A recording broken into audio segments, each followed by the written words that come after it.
What is up, my Squirtleites? It is I, your king, welcoming you back to more Let's Play Destiny. Today, we're going on a brand new journey, a journey completely separate from the expansions that we have taken a look at thus far. Now, it's still relevant to the story at hand, but we're finally going to be diving into seasonal content today. The more, how do I put this? The more currently relevant stuff in the game, the stuff that players who tend to pick up this game 2, 3, 4 times a week, if not more, will be more focused on than your average casual player. This is the stuff that it's what keeps the players who almost treat this game as a job busy. Stuff that's updating week by week, every single week throughout the year.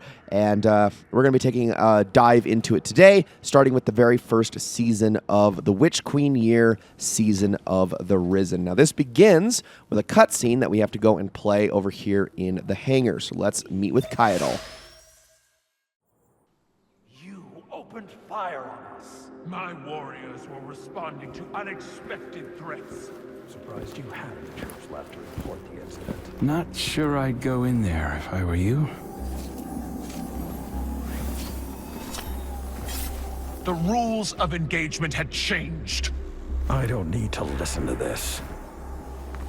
Guardian, what fortuitous timing. Indeed. I'm fresh from performing cabal funeral rites. Care to explain? Our condolences, Empress. Your people fought and died with honor. But they didn't have to. We can all prevent future losses if we choose to put the incident on Mars behind us and work together. What we discovered there is a threat to both humanity and the Cabal. You want my help. Want is a strong word. You need my help. I don't know how the hive came into possession of the light. My core will find out. But in the meantime... Invincibility lies in the defense. The possibility of victory in the attack. Sun Tzu. I've read your texts. You want us to hit them. I need us to hit them. Hard.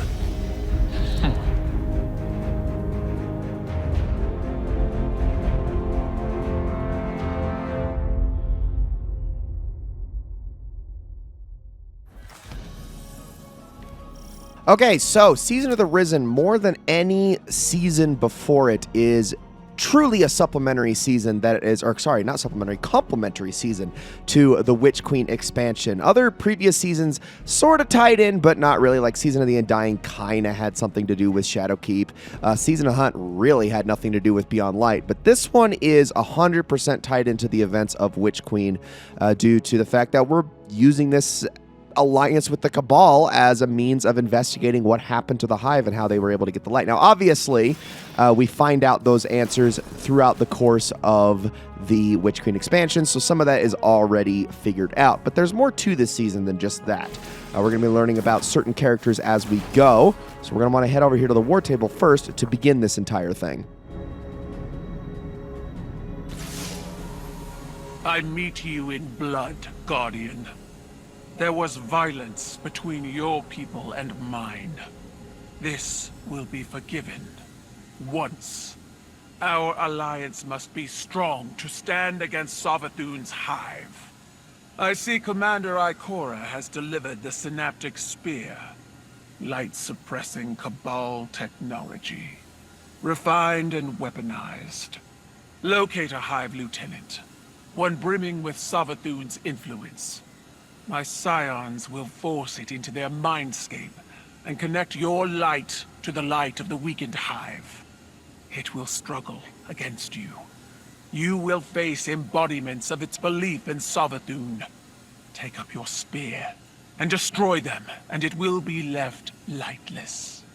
Without the light or a worm, the hive will die.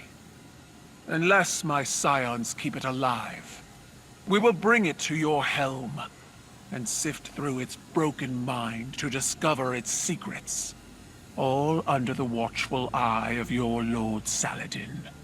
I have led many warriors into battle, but this psychic warfare, I will enjoy the experience. Fight well, Guardian. Bring glory to both our clans, and break these hive against the bow of our union. Yes, ma'am. Okay. Empress Kaido greets you through the hologram. The alliance between her and Cabal and the alliance between her Cabal and the Vanguard is tenuous, she forgives you for exchanging fire with her forces. Better to focus on the battles ahead. We're talking about the very opening mission of the Witch Queen campaign, where we fought the Cabal to get to Savathun's ship first. She asks you to locate and engage high-ranking Lucent Hive lieutenants. Once you weaken one, her scions will pull it into their mindscape, a psychic plane where thoughts manifest into physical reality. The scions will connect your light with the light of the Hive and enable you to enter the mindscape as well, where you will battle against manifestations of the Hive's faith in Savathun. The synaptic spear will enable you to destroy any traces of Savathun's influence and sever the Hive's connection to the light.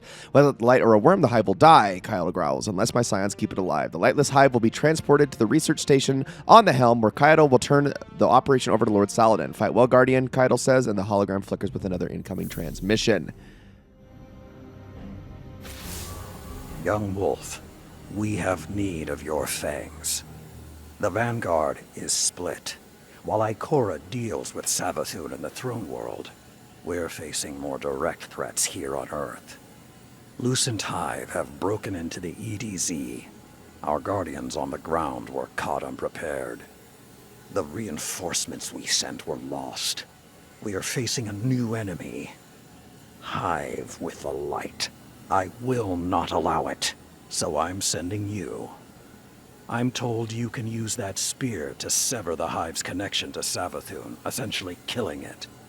But before it can die, we capture it, bring it here, for psychic analysis. Kaido's scions are the key to this operation. If you see them on the battlefield, resist the urge to open fire.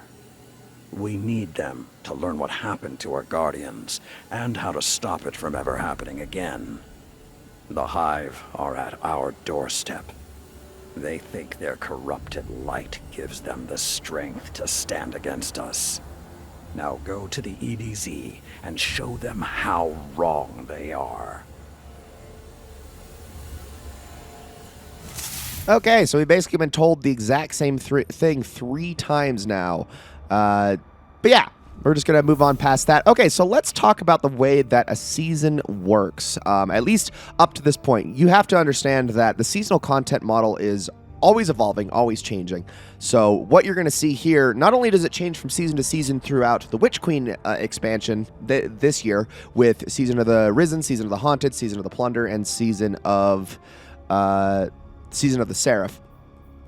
It's not only going to change there, but it might not look anything like this even in future seasons. But this is just kind of an example of what things tended to look like, at the very least, through most seasons. So first of all, you do have a rank system, much like you do with the Vanguard, the Crucible, and Gambit. You will have to make your way up the ranks, unlocking things as you go. Now, these do have different rewards across them.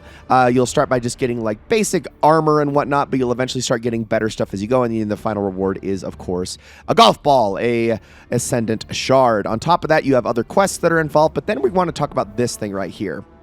Upgrades. These are requisition upgrades. Upgrade the war table using insight earned by completing seasonal challenges. Now, there are seasonal challenges that are tied to this specific seasonal content. Stuff like doing battlegrounds, which are the PsyOps battlegrounds, which are what we're going to be doing throughout this season. These are going to reward you with insight, which are going to allow us to unlock bonuses that we can use to more easily unlock gear, to more easily get the seasonal currency, things along those lines. I'm going to go over these and you can kind of just look and see what they are. Umbral energy is what is necessary to actually focus the umbral engrams that we have been getting throughout the game. Now, I don't have any at the moment, but you might have noticed that they have dropped a lot throughout my playing of the game thus far, and that is what these are for, so that you can then focus them into different things. Now, here you can see we can get worldly armor drops, we can get Dreaming City weapons in particular from this vendor, as well as weapons of the season. Now, this is random. Whatever ones you get are completely random in here. But if you want to focus to a specific piece of gear, you go into these menus. And these have different costs, which is why, I mean, like you can see here, you only need 1 piece of Resin Embo energy to get a random engram, but you need 9 to focus it into the specific weapon you want. Now, all of these weapons are craftable, which is something to keep in mind. They have different, they're good in different ways. They have different, affinities and perk sets that are going to be different from any other gear that you're going to acquire throughout the game.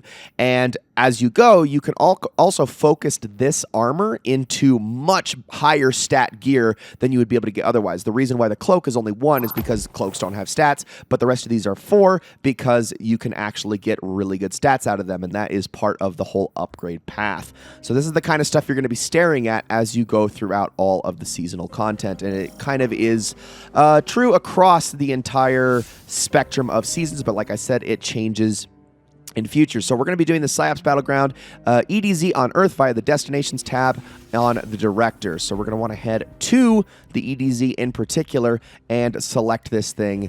So let's launch it. Now, it is match made, but there is also a very high chance we won't run into anybody because the season is, 1, not only really out of date, but 2, this particular variant of PsyOps Battlegrounds, there's not a lot of people in it. There is an actual PsyOps Battlegrounds playlist that we will be unlocking later that is much more heavily populated than this particular one. So I won't be surprised if we don't find anybody. That's okay. This is lower difficulty anyway, so it shouldn't be too bad. I've got a very solar setup here. We're going to be running Gunslinger for most of the seasons, going through all 4 of them, just because we've really neglected it up to this point in the Let's Play. We gave, the campaign was a time for Night Stalker to shine. A lot of time was given to Arcstrider. Beyond Light was for Stasis, and now I'm going to give the time to Gunslinger. So let's jump right on and sing. And hey, we actually did find 2 other people, so that's really, really nice. PsyOps Battlegrounds are also going to be grandfathered into, I believe, the Vanguard playlist once Lightfall comes out.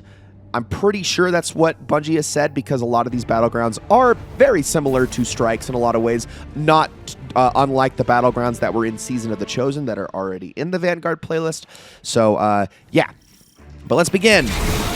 The Lucent Hive are targeting Guardians in this sector. Track down our missing fire teams and target any Hive leadership you encounter. Once you locate a Hive lieutenant, my scions will help you sever its connection to the Lucid Brood. All right, here we go. So I'm going to do the best that I can, but it's probably going to be a bit of a struggle to start out here because, like I said, this subclass is not particularly the best. Also, wow, this bow feels very unnatural. I don't know what it is, but it feels like way heavier than Laymanarch, got to be honest. So I'm going to have to get used to that, but I do have this shotgun here that's going to help me out a little bit. So we're going to make sure you're watching out for moths and things like that. A lot of the same mechanics that we dealt with in the expansion, so keep that in mind. Oh man, I do not like this. Wow, I really don't like this bow. It feels so heavy. Okay, it's okay. I'll be able to switch things around as we go. My plan is to eventually start focusing more on using, what is it called? It's my scout rifle in here. My goodness, Polaris Lance. I totally drew a blank on that. So we'll get to using that a little bit more once I can actually get the catalyst. Dude, okay, this bow sucks. I really don't like this bow. I forgot it's so unbelievably heavy. It's something to do with the accuracy on it. It really does tend to affect the oh, there we go. It really does tend to affect like the aim assist and whatnot. And if you have a really, really low aim assist, you'll actually slip off of targets more than you will stick to them, which can be really frustrating to deal with. But here we go. And I do have Dragonfly on this thing, which is pretty good. A lot of these guys are going to be using more Void probably in here. Void and Arc are the most popular to use. I don't really think anybody uses Solar all that much anymore unless you're on Warlock, just because of the nature of the beast. I'm going to throw that at you. There we go. I don't know why I'm using Trip Mines anyway, but whatever. Not going to worry about it too much. We also got this guy over here. Oh, you're just a standard wizard. Well, all right. There we go. We found our fire teams. They've been desecrated, drained of their light. The most we can do now is honor their sacrifice. Burn out the Hive, Guardian. carry on their mission. Can do, or at least, at the very least, I can try. So the synaptic spear that they have been talking about up to this point is two things. One, it is a weapon that we are going to be using in this mission, but it was also the seasonal artifact. We're going to get a little bit more in depth into seasonal artifacts once we get into actual, like, Season of the Seraph, because that is what the current season is tied to. So we can't really access it at the moment. Deranged experiments with the light. To think those guardians were slaughtered for this. Cut the hive down with their own swords. All right, we will do our best. We got to get these swords off of these knights, so pardon me while I get dragonfly explosions. Now, we see the Lucent Portal Guard. We do need to kill a knight to get the sword to actually break that shield down. So keep your distance in the meantime until you're able to actually deal that damage, which we don't have access to at the moment. So I'm actually going to use my sword here for a moment, my standard sword. There is the big guy. Okay, hold on a moment. I'm going to completely miss that. There we go. We're going to pick up this sword, and then we're going to start taking this thing's shield down, and once that is down, then it is fair game for everybody else to hit. Perfect. All right, once it's dead, oh yeah, we got to just kill the ghost too, which apparently these guys forgot to do. Then the portal will open and we can continue. But yeah, anyway, back to talking about seasonal artifacts. Seasonal artifacts are incredibly integral to how you play the game during a given season, because they offer, one, a lot of champion-specific mods, but also mods that Bungie kind of tailors for any given season because they want to encourage a specific playstyle. Obviously, they're not forcing you to use it, but it does kind of like encourage you. It railroads you into playing a bit of a different way, and they try to do this on a season-to-season basis just so that people don't stick to any one thing too much, which I admire. I think it's actually a good way of doing that without completely nerfing things into the ground that people enjoy. It's more just like, hey, you know what? We're going to make grenade launchers to play this season by giving you guys access to specific perks that make grenade launchers a lot better that you can equip on your armor. So that's kind of the idea, and I understand that methodology. I think it makes a whole lot of sense. So you're going to see that a lot once we get into the Season of the Seraph artifact. But for right now, we're not doing anything with that, but that's what the Synaptic Spear originally was, besides being an actual weapon we'll use in the fight. So with all that, now we can head on through the portal and into the next area. I believe this is the last area before we get to the actual boss area, so which is good. Although this one has quite the enemies that it throws at us, including a big ogre, if I'm not mistaken. But I do have a super saved for exactly this moment. Gosh, dude, this bow is so sluggish. I hate it. I really am not a fan of it. All right, I'm just going to throw all that down there. I mostly wanted to kill the ogre there. He can be a real pain in the neck. There we go. Okay, where is the big guy? There is another ogre. Perfect. I don't even know. Again, I don't know why I'm using trip mines, but they work good if you know how to use them, so. Hold on. There we go. Now let's get rid of you. Almost done. Perfect. And break it, which you can absolutely do while you're holding a sword. All right, this is the boss area, but also not the boss area, if that makes sense. Guardian, it will, trust me. is in range. Engage, but do not destroy. Yes, okay, so we want to weaken it a little bit. All right, there we go, and we got it down to about a third of its health. Then the scions will appear. Don't shoot the scions, not that you can really do damage to them in the first place, but just resist the urge, like Saladin said, and then the mindscape begins. This is a neutral space, right? Like a temporary pocket dimension. It contains the minds of the Guardian and the hive we subdued, and the influence of the Witch Queen. So run up, engage the mindscape. You'll get a free super for it, much like you do with any other Battlegrounds activity. I'm going to use this opportunity to immediately deal damage to the big guy. And once he gets down to a certain health, this is where things get crazy. So remember those illusions of Savathun that we saw throughout the campaign? Well, they're going to start coming into play here. So what you need to do is you actually need to get a hold of the Synaptic Spear, and you need to use the Synaptic Spear to destroy to destroy the aspects themselves. So run over here, pick this thing up, So does the synaptic spear. and you want to start throwing them at the aspect of Savathun, like this. You've got only so much time to do it, but keep focusing on Savathun while you avoid everything else. And once that is done, the enemy, or the main boss, will come back, allowing you to do more damage, rinse, and repeat. It's very, very simple. All right, hold on a moment. I am going to, if I can, try to... There we go. Get that combo going. Keep hitting him, keep hitting him. Just avoid him when he tries to do his super. If I could just get a precision shot, that would be great. All right, Synaptic Spear is coming back. He is going to disappear on us.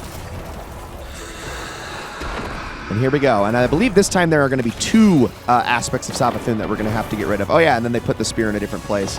Forgot about that too. It's been a little while since I've actually done one of these activities. About 8 or 9 months. Just because, again, they once you get through a season, it kind of loses its relevancy, and you want to focus on the next one. Just keep avoiding all of this aspect's attacks, because it does still attack in all the same ways that Savathun does.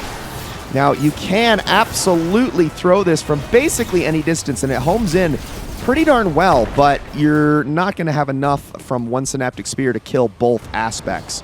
So you're going to definitely want to go after the next one and keep up the work, which apparently I'm the only one doing anything. I also just hit a bunch of hive around me by accident. That's kind of funny. There we go. Okay, so now it's the boss, and I've got a few throws in me, so might as well use them to do a little extra damage. Perfect. Okay, that was a lot of moth damage. Oh man, good job, Super. And we've almost got him. Here, hold on. If I could just reach him. No, I think they blew him up. Hold on, we got him. Make sure you destroy that ghost too, otherwise he comes back with a full third of his health. And there it is. That is a Psyops battleground, at least the EDZ one.